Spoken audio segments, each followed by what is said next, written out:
पाकिस्तान में पेट्रोल की कीमत अब कम नहीं होने वाली। एक महीने बाद पेट्रोल की कीमत में 25 से 30 रुपए फी लीटर इजाफा होने वाला है।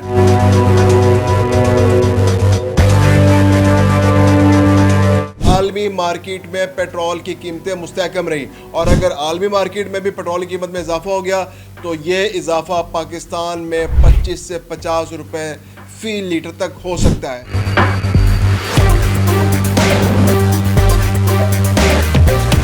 अस्सलाम वालेकुम, मैं हूं खुर्रम कलीम और आप देख रहे हैं 24 डिजिटल। पाकिस्तान में पेट्रोल की कीमतें आलमी मार्केट से प्रोपोर्शनेट होती हैं, यानी आलमी मार्केट में जो कीमतें होती हैं उसके मुताबिक पाकिस्तान में पेट्रोल की कीमतों में इजाफा होता रहता है। लेकिन इसके साथ साथ IMF की बड़ी कड़ी सख्त शराइत है कि पाकिस्तान में पेट्रोलियम सेक्टर की बढ़ोतरी के लिए, बेहतरी के लिए पेट्रोलियम टैक्सेस लगाए जाएं और पेट्रोलियम लेवी की सूरत में पाकिस्तान पर पिछले साल तक पाकिस्तान पर 60 रुपए फी लीटर के हिसाब से पेट्रोलियम लेवी लग रही थी, जो अब बढ़कर 78 रुपए तक हो चुकी है। और अब पाकिस्तान ने IMF के साथ जो नए मुज़ाकरात किए हैं उनमें पाकिस्तान ने इस बात की हामी भर लिया है कि आने वाले दिनों में ये पेट्रोलियम लेवी बढ़कर 100 रुपए फी लीटर से भी ज़्यादा हो जाएगी। यानी अगले बजट में ये पेट्रोलियम लेवी जो आज 78 रुपए पर है इसको बढ़ाकर 100 रुपए कर दिया जाएगा। यानी कि अगर आज के रेट के मुताबिक आलमी मार्केट में पेट्रोलियम की कीमतें बरकरार रहती हैं तो कम से कम इजाफा 22 रुपए फी लीटर होगा या इससे भी कुछ ज़्यादा हो सकता है। तो आप एक अंदाज़ा यूँ लगा लें कि आने वाले दिनों में आज जिस मुकाम पर पाकिस्तान में डॉलर की कीमत है, यानी तकरीबन 280 रुपए के आसपास पाकिस्तान में डॉलर की कीमत चल रही है और पेट्रोलियम प्राइसेस जो है वो 253 रुपए चल रही हैं।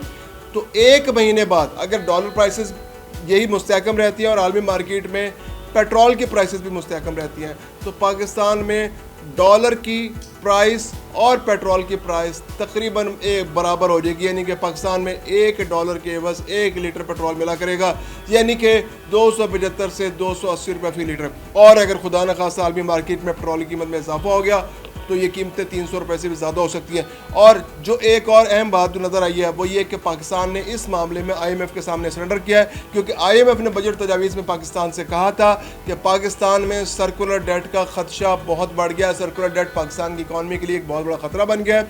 सर्कुलर डेट को कंट्रोल करने के लिए पाकिस्तान को पेट्रोलियम लेवी में इजाफा करना पड़ेगा, जो आहिस्ता पिछले 3-4 साल के अंदर 30 रुपए से बढ़कर पहले 50 रुपए हुई, फिर 60 रुपए हुई, 60 रुपए से अब 78 रुपए हुई और 78 रुपए से 100 रुपये होने वाली है। तो पेट्रोल की प्राइसेस में कमी का आलमी मार्केट में जो कमी होगी वो पास ऑन नहीं होगी। अगर इस दौरान कोई कमी हो जाती है तो वो खुदा का शुक्र होगा कि वो फिर पेट्रोलियम लेवी की सूरत में एडजस्ट हो जाएगी और वो पास ऑन नहीं होगी। और अगर इजाफा हो गया तो पाकिस्तान की आवाम के सर पर पेट्रोल की प्राइसेस में बहुत बड़ा बोझ डलने वाला है। इसके अलावा एक बहुत बड़ी डेवलपमेंट पाकिस्तान के अंदर ये होने वाली है कि जो यूज्ड कारें पाकिस्तान के अंदर पहले एक पाबंदी लग गई थी कि 5 साल से ज़्यादा पुरानी कार को इंपोर्ट नहीं किया जा सकता, तो IMF के साथ जो मुज़ाकरात हुए उसमें तय पा गया है कि पाकिस्तान 5 साल से भी ज़्यादा पुरानी गाड़ी को इंपोर्ट दोबारा से कर सकेगा। पाकिस्तान में पहले पाबंदी ख़त्म हो गई थी, लेकिन गुज़िश्ता कुछ दिनों से IMF के दबाव पर पाकिस्तान ने पाबंदी अपने मुल्क में लगा दी थी। अब ये तय हो गया है कि 5 साल से ज़्यादा पुरानी गाड़ी अब इंपोर्ट कर सकते हैं, लेकिन उसमें शर्त यह है कि जो पाकिस्तान के अंदर लोकली मैन्युफैक्चर्ड गाड़ियाँ हैं उसके मुकाबले में उस गाड़ी की पर टैक्स 40% ज़्यादा लगेगा। और ये मुद्दत जो है ये अगले 4-5 साल के लिए की गई है, 4 साल के लिए। और पाकिस्तान ने IMF से ये भी डील किया है कि आने वाले दिनों में हर साल पाकिस्तान उस जो टैक्स है उसकी शरह में 10% कमी सालाना किया करेगा। यानी अभी इस साल जो टैक्स लगेगा वो पाकिस्तान में लोकली मैन्युफैक्चर्ड गाड़ियों के मुकाबले में, यानी अगर पाकिस्तान में टोयोटा करोला गाड़ी बन रही है और उस पर 100 रुपये टैक्स लग रहा है तो एक गाड़ी जो हम यूज्ड बाहर से इंपोर्ट करेंगे उस पर टैक्स की शरह 140 रुपये होगी। तो क्या होगा कि पहले साल वो 40 रुपये जो है उसको टैक्स 40 रुपये टैक्स वसूल किया जाएगा, अगले साल वह 30 रुपये टैक्स वसूल किया जाएगा, फिर उससे अगले साल 20 रुपये टैक्स वसूल किया जाएगा, फिर उसके अगले साल 10 रुपये टैक्स वसूल किया जाएगा। और 4 साल के अरसे के बाद जो पाकिस्तान में लोकली मैन्युफैक्चर्ड गाड़ियाँ हैं उन पर टैक्स की शरह और जो इंपोर्टेड गाड़ियाँ जो 5 साल से ज़्यादा पुरानी हैं उन पर जो टैक्स की शरह है वो बराबर हो जाएगी।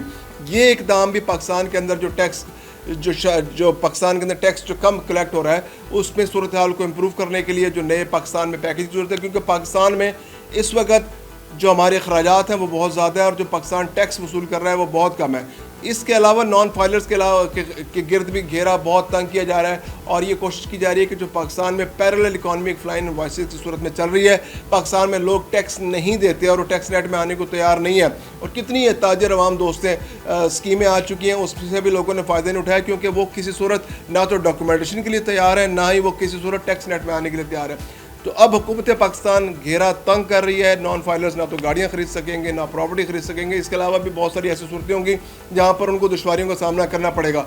फिर बिजली के बिलों में और जो स्कूल की फ़ीस है उसमें तो पहले ही उनसे इनकम टैक्स वसूल किया जा रहा है। तो अब ये पाकिस्तान की जो हुकूमत FBR है वो उनकी गिरद और घेरा तंग करेगी और इसमें यकीनन IMF की भी सख्त शराइत का सामना है। और ये ऐसी चीज़ है IMF की जानिब से जो यकीनन पाकिस्तान के लिए बहुत ज़रूरी है। पाकिस्तान में अगर डॉक्यूमेंटेशन नहीं होती, पाकिस्तान के अंदर इकॉनमी डॉक्यूमेंटेड नहीं होती तो पाकिस्तान आगे नहीं बढ़ सकता, क्योंकि जब तक पाकिस्तान में टैक्स वसूल नहीं होगा पाकिस्तान ग्रो नहीं कर सकता। मज़ीद अपडेट्स के लिए देखते रहिए 24 डिजिटल।